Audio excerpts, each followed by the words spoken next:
Man, you want to talk about a video I did not want to make, do not want to make, and even as I'm standing here right this second, I'm very apprehensive about making, because I'm about to piss a whole bunch of people off. And sorry, but brace for impact. This video is how Donald Trump lost the 2020 election. Not why, how. I think we can all figure out why. But how really comes down to the margins at which this election was decided. And when you're talking about a margin so paper thin, you're really talking about third-party vote mattering, and in particular, the libertarian vote. I identify as a libertarian, although I voted with Donald Trump this time. I'll get to that later in the video. We can talk about that because it's relevant. But the libertarian vote absolutely did lose the election for Donald Trump. I think that we need to have a calm, cool, collected discussion about moving forward in the coming weeks, months, and years, specifically speaking to our elected officials. The libertarian vote basically said, screw you guys, with an R in front of your name. And what it really boils down to is guns. We are so sick and tired of you guys using our rights as bargaining chips. You go into office, you expect our vote, and then when you get there, you don't do anything. Y'all had control of the House, the Senate, and the White House for a period of time under Donald Trump, and you didn't do anything. In fact, you went the opposite direction and regulated some stuff through executive order. Not cool. What lost Donald Trump, the libertarian vote, people that would vote conservative or vote Republican in a general election, went for the libertarian vote because, to be frank, we would much rather have our gun control handed to us by somebody who at least admits that that's what they want to do. Y'all get in there and you say that you're not for it, and then you just let it go right on by. And that is not going to fly. So the message to the elected official, if you're seeing this, at any level of government, is stop playing games with our rights. We're done with it. We want it to run back the opposite direction, so much so that, you know what, I'll just seal it up with this. Most of the standing gun control that is currently active in the United States was signed into law by Republicans.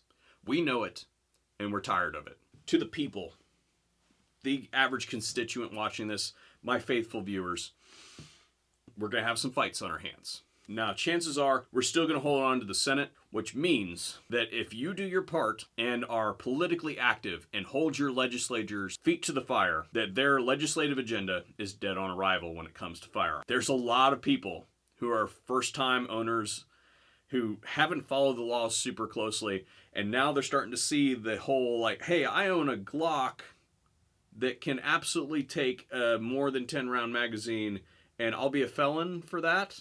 Just because I legally bought it a few weeks ago because somebody was trying to burn down my house after toilet paper.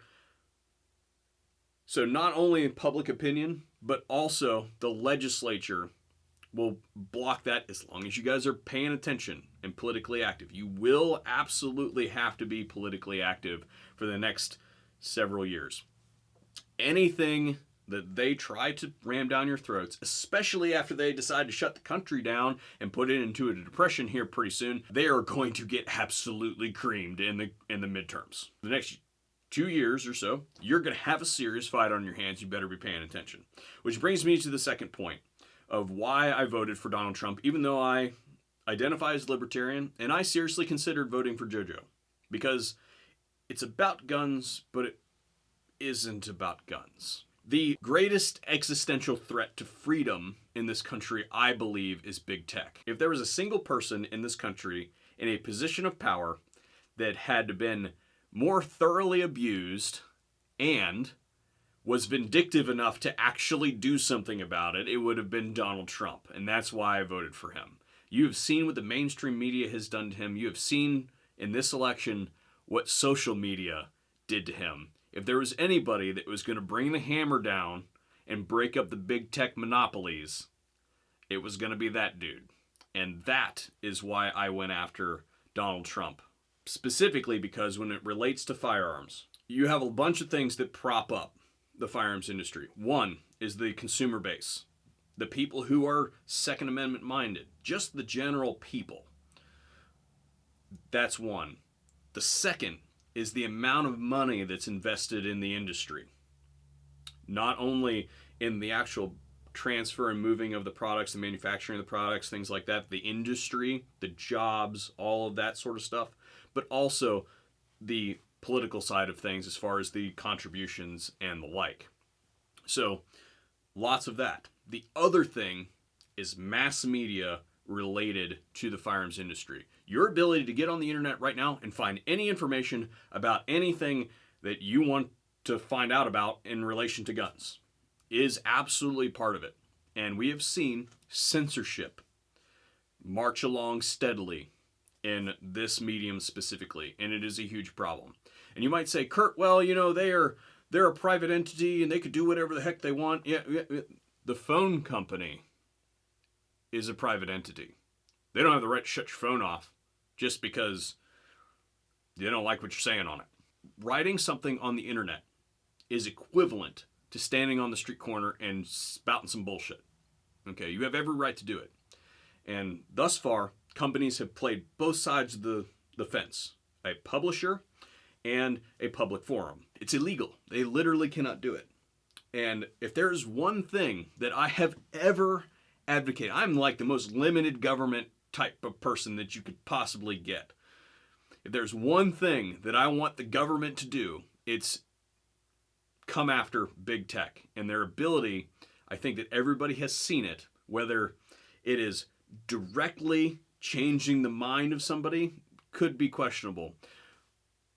However, their ability to curate the content to a point where they can start to steer an opinion in a particular direction is a serious problem in this country. And that is what I voted against. I am definitely concerned that I won't make it, and my friends on this platform will not make it to the next election because of the things that they're already doing, have already done, and are continuing to do to us. So I'm asking for your help. I don't ask for help very often, unless you're my dad, and then I ask him to help me on like it.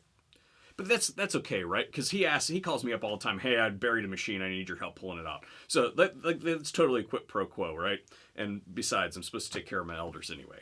Digression. But I am definitely, and my friends in this space are definitely going to need your help in the next couple of years, because the amount of stuff that is going to be coming our way, the regulations that are going to be brought down on us by these various platforms that are beholden to nobody, by the way, which is part of the problem, are going to be probably very difficult to overcome, to the point where we may need some class action lawsuit type stuff. But I would really, really appreciate it if you guys have the ability to do so. Check us out on Patreon and Subscribestar. I've completely revamped the pages so that there's a little bit of different stuff there. I'm going to try to be a lot more active on those pages to pay more attention. Also, if you're not following us on the various social pages, it is very important that all the things that can be connected are connected. Just like the other day, Mr. Guns and Gear had his thing shut down on Instagram, his page. 150,000 followers on Instagram. Gone. How's he getting it back up? He's working on it because everybody else is connected to him on every other platform. They didn't get him. They have to deplatform you almost instantaneously. You have to be a big enough dick to not have any friends, basically. So real quick, VSO Gun Channel is on YouTube as you're watching it right now. Full 30 is our secondary platform. We have Facebook, we are on Instagram, we are on Twitter, and we also have Discord. All that sort of stuff is going to be linked in the description box down below. I hope that this video brings into focus that there's going to be stuff that you're going to have to do. You're not going to be able to sit back. You shouldn't have been sitting back for the last 4 years, allowing this sort of stuff to go by. But I think that we can take solace in one single fact about the coming wave that we're going to have to deal with. And that is that the government of this country is going to be exactly as the founders intended it, which is absolutely gridlocked.